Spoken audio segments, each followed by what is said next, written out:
दोस्तों, आज आपके पास जो भी कुछ है वो इसीलिए नहीं है कि आपकी किस्मत में इतना ही लिखा था या फिर आपकी किस्मत ही खराब है, बल्कि वो इसीलिए है क्योंकि आप इतना ही डिजर्व करते हैं। दोस्तों, यह प्रकृति बड़ी ही न्यायप्रिय है।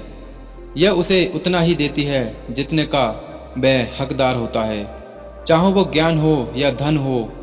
अभी आपके पास उतना ही है जितने की आप हकदार हैं, लेकिन अगर आपको इससे भी ज़्यादा चाहिए तो आपको उसके काबिल बनना होगा। दोस्तों, ऐसा कौन सा गुण है जो आपको काबिल बनाता है? क्या आप उस गुण के बारे में जानना चाहते हैं? अगर आप जानना चाहते हैं तो आप गौतम बुद्ध के जीवन की इस कहानी को अंत तक ध्यान से ज़रूर सुनिए। दोस्तों, इस कहानी को सिर्फ समझिएगा मत, बल्कि इस कहानी को अपने भीतर उतर जाने दीजिए। तो बिना समय गंवाए चलिए इस कहानी की शुरुआत करते हैं। गौतम बुद्ध के जीवन की शिक्षा प्रसाद कहानी जो आपका जीवन बदल देगी।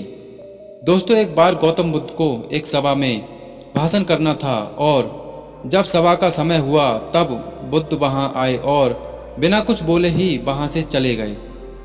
तकरीबन 100 से भी ज़्यादा लोग बुद्ध का उस सभा में इंतजार कर रहे थे और बुद्ध के इस तरह के व्यवहार को देखकर सभी लोग बहुत चौंके, लेकिन किसी ने भी बुद्ध से कोई भी प्रश्न नहीं किया।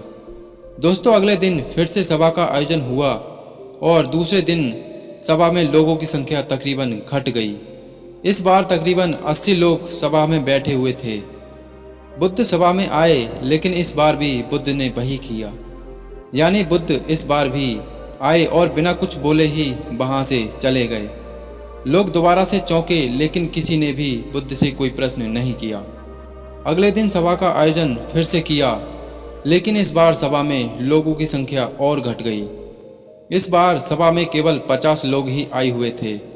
बुद्ध सभा में फिर से आए और उन्होंने इधर उधर देखा और बिना कुछ बोले ही सभा से चले गए। उसके बाद कुछ लोग क्रोधित भी हुए क्योंकि लोगों ने अपना काम छोड़कर आए हुए थे, लेकिन किसी ने भी बुद्ध से कोई प्रश्न नहीं किया। अगले दिन फिर से सभा का आयोजन हुआ। दोस्तों, आप लोग जो इस कहानी को सुन रहे हैं, आप में से कुछ लोग मन ही मन यह कह रहे होंगे कि अरे कितनी बार सभा का आयोजन होगा, और आप लोगों को भी इस कहानी को पढ़ते वक्त इरिटेशन हो रहा होगा। और जिन जिन लोगों को भी अभी इरिटेशन होना शुरू हो गई है, उन लोगों को तो यह कहानी बड़े ध्यान से सुनना और समझना चाहिए, क्योंकि ये कहानी आपके लिए ही है। अगले दिन फिर से सभा का आयोजन हुआ, लेकिन इस बार सभा की संख्या और ज़्यादा घट गई, यानी इस बार सभा में सिर्फ 30 लोग ही थे। फिर उसके बाद बुद्ध सभा में आए, मुस्कुराए और फिर से बुद्ध ने वही किया, यानी बिना कुछ बोले ही वहाँ से चले गए। इस बार भी लोग बहुत क्रोधित हुए और इस बार लोगों ने पीछे से कुछ कहा भी और बड़बड़ाए भी, लेकिन बुद्ध ने उनके किसी भी प्रश्न का उत्तर नहीं दिया। दोस्तों, अगले दिन फिर से सभा का आयोजन हुआ और इस बार लोगों की संख्या बहुत ज़्यादा घट गई थी, यानी इस बार सभा में कुल मिलाकर 15 लोग ही आए हुए थे। इस बार भी बुद्ध सभा में आए, लेकिन इस बार बुद्ध अपना आसन ग्रहण कर लेते हैं। फिर बुद्ध बोले और बुद्ध ने उन 15 लोगों को उपदेश दिया और वे 15 लोग ही बुद्ध के भिक्षु बन गए। और आगे चलकर उन 15 लोगों ने ही बुद्ध के ज्ञान को अलग अलग दिशाओं में फैला दिया। फिर एक दिन बुद्ध से किसी ने पूछा कि बुद्ध, आप कई दिनों तक बिना बोले ही सभा से क्यों चले जाते थे? फिर बुद्ध कहते हैं कि मैं उन लोगों की खोज रहा था जो लायक थे, यानी कि पहले दिन 100 से भी ज़्यादा लोग आए हुए थे। उसमें से ज़्यादातर लोग सिर्फ आए हुए थे, उन्हें मेरे उपदेश से कोई भी मतलब नहीं था। वे बस आ गए थे और उसमें से ज़्यादातर लोग सिर्फ देखने और सुनने आए हुए थे कि सभा में क्या होता है।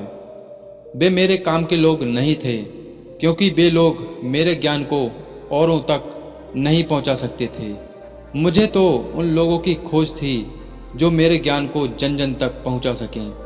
कई दिनों तक सभा से बिना बोले ही इसीलिए चला गया, क्योंकि मैं यह देखना चाहता था कि वे लोग हैं जिनके भीतर वास्तव में प्यास है, जिन लोगों के भीतर में वास्तव में प्यास थी वे लोग अंत तक जरूर रुके, और जो लोग बस ऐसे ही आए गए थे वे लोग पहले या दूसरे दिन ही चले गए।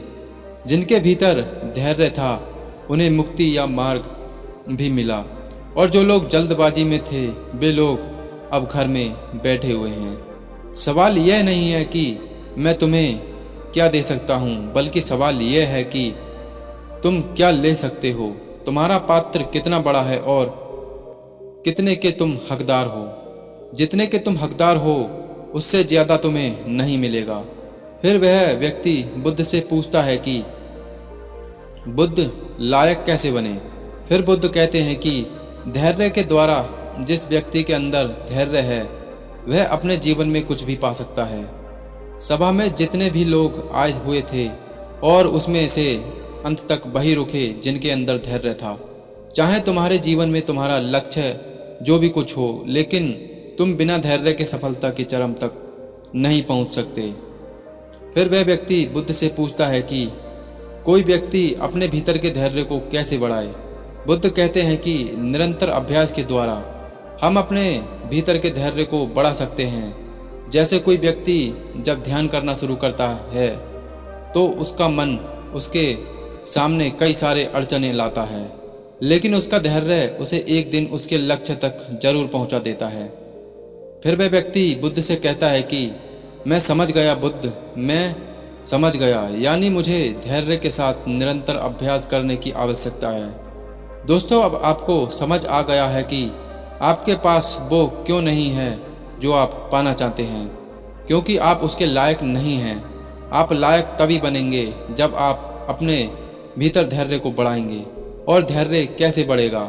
धैर्य बढ़ेगा निरंतर अभ्यास के द्वारा। और अभ्यास कौन करेगा? अभ्यास करेंगे आप, तो फिर करते क्यों नहीं? दोस्तों, खुद से ईमानदारी के साथ एक प्रश्न जरूर पूछिए कि जो आप भविष्य में बनना चाहते हैं उसके लिए क्या आप धैर्य के साथ कर्म कर रहे हैं? दोस्तों, अगर उसका उत्तर नहीं है तो अपनी सफलता यानी असफलता के लिए जिम्मेदार आप खुद होंगे।